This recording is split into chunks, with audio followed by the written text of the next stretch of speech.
गुरु जी, संगत जी, जय गुरु जी, शुक्राना गुरु जी। अनंतम अनंतम शुक्राना गुरु जी। गुरु जी के चरणों में मेरा कोट कोट प्रणाम और सारी संगत को जय गुरु जी। संगत जी, गुरु जी के सत्संग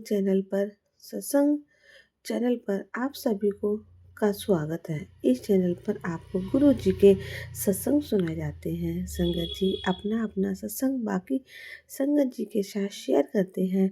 तो नए नए प्यारे प्यारे सत्संग सुनने के लिए कृपा कर इस चैनल को सब्सक्राइब करें और बेल आइकन को ऑन करें, ताकि जैसे ही हम नया सत्संग अपलोड करें तो आपको इसका नोटिफिकेशन आ जाए और आप इस सत्संग को सुन पाएँ। अपने सवालों के जवाब आपको मिले और गुरु जी की ब्लेसिंग तो हम सभी के साथ है। तो चलिए संगत जी, आज का सत्संग शुरू करते हैं। जय गुरु जी, शुक्राना गुरु जी।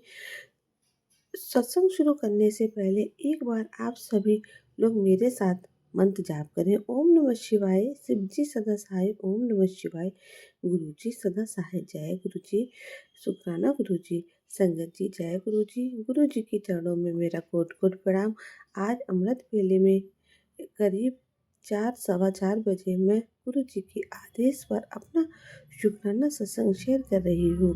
गुरु जी से मेरी ये अरदास, ये प्रार्थना कि गुरु जी, मेरे पास शुक्राना करने के लिए तो बहुत कुछ है, लेकिन एक लिमिटेड टाइम में आज के दिन जो संगत परिवार को आप मैसेज मेरे थ्रू दिलवाना चाहते हैं, जो आप उन्हें कहलवाना चाहते हैं, आप अपनी प्रेरणा से मुझे वही सब करवाएं। क्योंकि शुक्राना करने के लिए मेरे पास बहुत कुछ है, लेकिन एट ए टाइम एक ही चीज़, एक फोकस करके शुक्राना करना चाहिए। तो चलिए संगत जी, मैं सबसे पहले आपको बताती हूँ कि गुरु जी ने मुझे क्या आदेश दिया था और मुझे यह शुक्राना सत्संग क्यों करना है। संगत जी, मुझे शुरू में ही 31 जुलाई या 1 अगस्त इन दिनों में गुरु जी के आदेश दिए थे। एक तो डेली एक हफ्ता गुरु जी को अकेले बैठ के घर पर प्ले लिस्ट चलाकर सत्संग करना। दूसरा, डेली अमृत वेले में गुरु जी का शुक्राना सत्संग रिकॉर्ड करके शेयर करना। तीसरा, डेली एक नींबू अपने ऊपर से 7 बार कर गैस के अपने चूल्हे पर जला के घर से बाहर फेंकना। तो ये तीनों जो आदेश आए हैं गुरु जी के, ये मैंने कंप्लीट मेरे हो गए हैं। तो इसीलिए गुरु जी का बहुत बहुत शुक्राना। इसके अलावा गुरु जी ने मुझे एक सेवा बख्शी है कि डेली गाय को गुड़ के साथ रोटी जो है ज़रूर खिलानी है। तो मैंने ये देखा है कि जब भी कोई रुकावट आती है, बारिश आ जाए या लेट हो जाऊं या कोई आ जाए या गाय ना मिले, जो भी है गुरु जी से अरदास करती हूँ तो गुरु जी कहीं ना कहीं से गाय ले आते हैं या मेरा रास्ता गाय तक पहुँचाने को बनाते हैं। कभी कभी ये भी दुविधा आ जाती है कि शॉप्स पर गुड़ ही नहीं मिलता और घर में गुड़ ख़त्म हो जाता है, तो भी गुरु जी कहीं ना कहीं से गुड़ दिलवा देते हैं। संगत जी, गुरु जी आपका शुक्राना सत्संग। संगत जी, पिछले कुछ दिनों से मेरे ऊपर बहुत सारे जो संकट हैं, कष्ट हैं, रोग हैं, कुछ ऐसे जिनका मुझे पता ही नहीं था, कुछ ऐसे हैं जिनका हमें पता भी नहीं होता है। लेकिन गुरु जी हमें बिना पता चले ही हमारे इतने कष्ट, इतने रोग काट देते हैं कि हमें ना रोज़ गुरु जी का हर वक्त ये शुक्राना करना चाहिए कि जो चीज़ों से हमें पता ही नहीं चल रही हैं, उनका शुक्राना, और जो हमें बिना बताए आप हमारे बहुत सारे कष्ट काट रहे हैं, रोग अंदरूनी रोग काट रहे हैं, उनका भी शुक्राना। तो शनिवार को मेरे को जो सत्संग आए हुए थे, गुरु जी ने इतने सारे सत्संग भेजे थे कि मैं सारी इतनी जल्दी पढ़ नहीं पाई। तो एक सत्संग ये था कि शनि को अपना पित्त दोष निवारण करने के लिए एक दिया शनिवार पर जलाना है, एक पीपल पर जलाना है, पीपल को दूध चढ़ाना है, पीपल को दोनों हाथ पकड़ के नमस्कार करना है और पीपल की परिक्रमा करनी है। मुझे याद नहीं है कितनी उन्होंने लिखी थी, पर मैंने संगत जी 7 बार की थी और 108 जाप ओम नमः शिवाय का करना है अपने पित्त दोष निवारण के लिए। और उसके अलावा हनुमान जी पर भी चोला चढ़ाने का या कुछ कहा था। तो संगत जी, मैंने हाथ जोड़ कर खड़े हो गए। 6:30 बजे चुके थे। गुरुजी के 6 बजे से मैसेज आ चुके थे। अब मैं क्या करूँ और कैसे करूँ? पर संगत जी गुरुजी ने ऐसी कृपा कर दी कि दिए भी निकल आए, तेल भी निकल आए, बत्ती भी, दूध भी मैंने निकाल लिया। और कहीं किसी भी सत्संग में मैंने पढ़ा था कि आप हनुमान जी को चूरमे के लड्डू का भी चढ़ा सकते हैं और मोतीचूर के लड्डू और बूंदी के लड्डू या बेसन के लड्डू भी चढ़ा सकते हैं, तो गुड़ भी चढ़ा दो तो चलेगा। तो गुड़ भी मैंने उठा लिया और काली माता की दाल भी ले ली, काली माँ की दाल भी ली। काफ़ी कुछ गुरुजी ने मुझे इकट्ठा करा दिया। और आपने जो हमारी कॉलोनी का मंदिर है, बहुत अच्छा मंदिर है, नवग्रह का मंदिर भी है, पीपल का पेड़ भी है, उसकी परिक्रमा करने का भी पूरा वहाँ पर सिचुएशन है। नवग्रह की परिक्रमा भी हो जाती है, हनुमान जी की मूर्ति भी, और करीब-करीब ये सारे जो है मैंने किए। इसके अलावा माँ शीतला माता पे चुन्नी चढ़ाने का, काली माता पे चुन्नी चढ़ाने का और बहुत सारे उपाय अलग-अलग सत्संग सुबह से सुनते-सुनते शाम हो गई, लेकिन सत्संग खत्म नहीं हो रहे थे। तो इतने सारे उपाय गुरुजी इसलिए दे रहे थे कि ना कुछ करने से शनि को जो होती है नज़र दोष के उपाय अलग है और पितृ दोष के उपाय अलग है। और उससे पहले इतने महीने 7-8 महीने से जो ब्लैक मैजिक है उसका भी निवारण के गुरुजी करा रहे थे, और इन्हीं की वजह से शरीर में इतने सारे रोग हो रहे थे, घर में जो कलेश हो रहे थे, लोग बीमार हो जाते थे, फैमिली मेंबर्स का काम पेंडिंग होते जा रहे थे, बनते-बनते काम रुक जाते थे। ये सारे जो ब्लैक मैजिक है ना, ये दोष है और पितृ दोष है। धीरे-धीरे मुझे समझ आने लगा। ये सारी जो नेगेटिविटी है उसमें भी गुरुजी ने क्लियर सफाई करवा के समझाया कि ब्लैक मैजिक जो किसी ने तांत्रिक और क्रिया की होती है वो होता है, और जो लोगों की नज़र पड़ती है, टोक लगती है, उससे भी हमारे काम रुकते हैं, नेगेटिविटी आती है। और जो हमारे पितृ दोष होता है, हमारे ग्रहों में दोष होता है, जो पूर्व जन्मों के हमारे कर्मों का दोष होता है, इन सब की वजह से नेगेटिविटी आती है घर में और काम रुक जाते हैं और घर की शांति भंग हो जाती है या दोष आ जाता है। ये सब निवारण करने के लिए गुरुजी इतने सारे उपाय बताते हैं। संगत जी इतने सारे उपाय याद रखना मुश्किल होता है। मैं डायरी में नोट कर लेती हूँ। काफ़ी सारी जहाँ पर चीज़ें करनी होती हैं, जो कर पाती हूँ उतनी जल्दी करती हूँ। तो मैंने ये सारा किया। उसके अलावा गुरुजी ने लिखा है कि गरीब बच्चों को खाना खिला, खीर खिला। तो संगत जी जब एक एक दूसरे मंदिर, काली माता का मंदिर है, वहाँ पर गई। वहाँ पर मेरे को छोटी-सी चुन्नी मिल गई। मैंने वो चढ़ा दी माता की, मतलब चढ़ा दी। चुन्नी माता की मूर्ति पर, हनुमान जी को वहाँ पर भी हनुमान जी की मूर्ति है, तो वहाँ पर मैंने हनुमान जी के आगे खड़े होकर हनुमान जी पर एक बारी एक बार चालीसा पढ़ लिया। घर से काले छोले का प्रसाद भी बनाया था और बहुत सारे फल वगैरह का भोग लगा के 7 बार हनुमान चालीसा पढ़ा। 7 बार बजरंगबली का जाप किया। और उसमें वहाँ पर बैठकर ना मेरे पास इतने पैसे नहीं थे, ना कोई कम टाइम में चीज़ मैं ले सकती थी जो सबको खिलाई जाए। तो मैंने गुरुजी से कहा कि ये तो मैं उन्होंने तो 2 गरीब बच्चों को खाना खिलाया ऐसे लिखा हुआ था, तो मेरा रह गया। लेकिन ये दोनों संगत जी संडे को क्या था, बिना किसी प्लानिंग के मेरे घर में खीर बन गई। ये सब मेरी मैड ने हेल्प किया है। प्याज के पकौड़े भी बन गए, चाय भी बन गई। संडे था, पेस्ट कंट्रोल वाले आना था। इतनी बारिश भी थी, मैड भी लेट हो गई थी। बारिश की वजह से और पेस्ट कंट्रोल वाला भी लेट आया। तो मैंने मैड को बोला कि मैं तो नहाई नहीं हूँ, पेस्ट कंट्रोल वाले ने आना है, मुझे सर भी धोना है, फिर उसकी स्मेल आती रहती है, गीले बालों में मैं शाम को सर धो लूँगी। तो आज पूजा तू जो है थोड़ी सी चाय बना के गुरुजी को भोग लगा दे। तो उसने मुझसे कहा, दीदी आपने सर नहीं धोना तो क्या हुआ, 2 डब्बे पानी डाल के नहा सकते हो, जैसे आप रोज सारी पूजा करते हो वो करो सको। और संगत जी उसने मुझे मोटिवेट किया। मैंने कहा ये तो ठीक है, गीले बालों में पेस्ट कंट्रोल की दवाई गिर जाती है तो उसमें स्मेल आती रहती है, तो मैं सर शाम को धो लूँगी। और फटाफट मैं नहाई।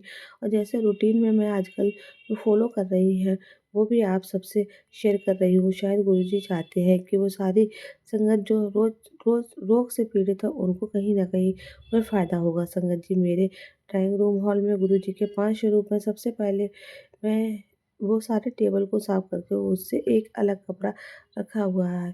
फिर एक गीले तौलिए से फिर एक कटोरी लेकर पानी की जितनी भी चंदन तिलक ये होते हैं उन सबको तिलक पानी में धो लेती हूँ और फिर वो पी लेती हूँ।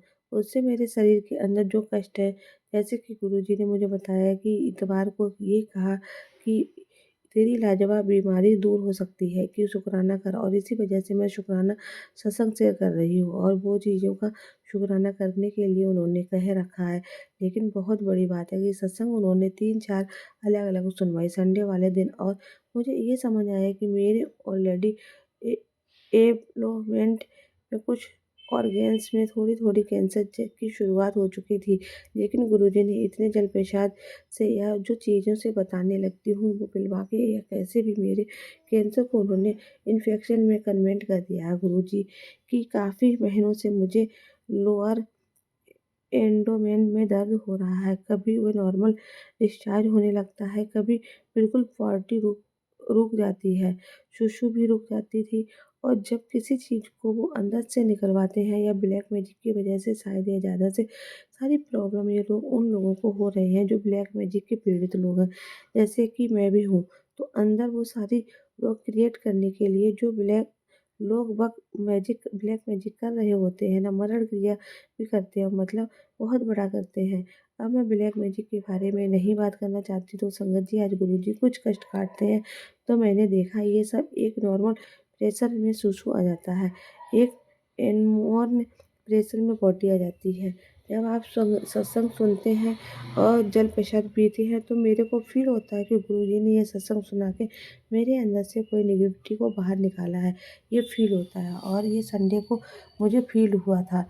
उस बात पे मैं वापस आती हूँ तो वो सारा पहले चंदन जो है जल में धो के पी लेती हूँ। इसके बाद एक गीले टॉवल से स्वरूपों को साफ करती हूँ, फिर उसके बाद सूखे तौलिए से उनका चंदन तिलक करती हूँ। इसके बाद मैंने जोत जलाई गुरु जी का, मतलब मैंने पकौड़े का प्रसाद भी रखा है। तो पेस्ट कंट्रोल वाला आ गया, वो छिड़कने का दवाई गड़बड़ हो जाएगी। उसने मैंने रिक्वेस्ट की कि भैया थोड़ी देर और ऑपरेट करो, आप वेट कर लो, गुरु जी का भोग बन चुका है, बस भोग लगाना है, और आप भी खाना। तो मान गए क्योंकि वो बारिश में थोड़ा भीग के आए थे और बहुत ज़ोर से बारिश हो रही थी। जब वो पेस्ट कंट्रोल वाले भैया आए तो मैंने और गुरुजी को रात के 12 बजे, मेरे से 12 बजे के बाद 1 बजे के करीब मेरे लहसुन वाली धनिया की चटनी तैयार करनी कराई गुरुजी ने। कई बार आपसे कुछ करवा रहे हो तो आप कर रहे हो, लेकिन आपको पता नहीं होता क्योंकि क्योंकि गुरुजी क्यों करवा रहे हैं, लेकिन आपके रहे होते हैं, यानी कि दिमाग गुरुजी का चल रहा होता, हाथ तो आपके चलवा चलवा है। चटनी उन्होंने रात को ही तैयार करा दी थी। तो संगत जी गुरुजी को भोग लगाकर जोत जलाने के बाद प्याज के पकौड़े और लहसुन की धनिया वाली चटनी और सेवियों की खीर और जल चाय प्रसाद और ये सारा कुछ जो है, सबसे पहले मैंने वो पेस्ट कंट्रोल वाले भैया को दिया और मुझे लगा कि शायद ये गुरुजी ने ही भेजा है, गुरुजी ही, क्योंकि गुरुजी ने कल कहा था कि किसी गरीब को खाना खिला, और मैंने खिला नहीं पाई। और आज बिना पिलाने के गुरुजी ने सब करवा दिया। और घर में इतनी बारिश में भी कहाँ जाती, कंट्रोल वालों को भी बुलाया, फिर उनमें सब खा के इतनी देर में फटाफट हमने उन्हें अपनी मैट को कहा कि ये सारा प्रसाद खा ले, और तेरा लंच है वो तू पैक करके ले जा, और पेस्ट कंट्रोल होगा तो फिर संगत जी 2-3 घंटे खाना नहीं बन सकता है। सारी सॉरी संगत जी, जोत जलाई। पेस्ट कंट्रोल के टाइम गैस नहीं जलानी चाहिए, जोत कोई चीज़ घर में जलनी नहीं चाहिए। और अभी मैंने सफाई की थी तो गुरु जी ने मुझे ये मैसेज दिया कि जो तेरा पर्स है वो एक गरीबों को, मतलब जैसे 2 गरीबों को मैंने उन्हें कहा था भोजन कराया, कुछ मन की जोत जलाओ और दिल की सफाई करो। तो घर की भी साफ है, मतलब नॉन फॉर एवरी पर्पस, लेकिन ऑफ रिलीजियस पर्पस की। अगर घर में मेहमान आ गए हैं तो जोत भी नहीं जलाई और सफाई, मतलब झाड़ू तो नहीं लगा क्योंकि उसमें पेस्ट कंट्रोल करना था।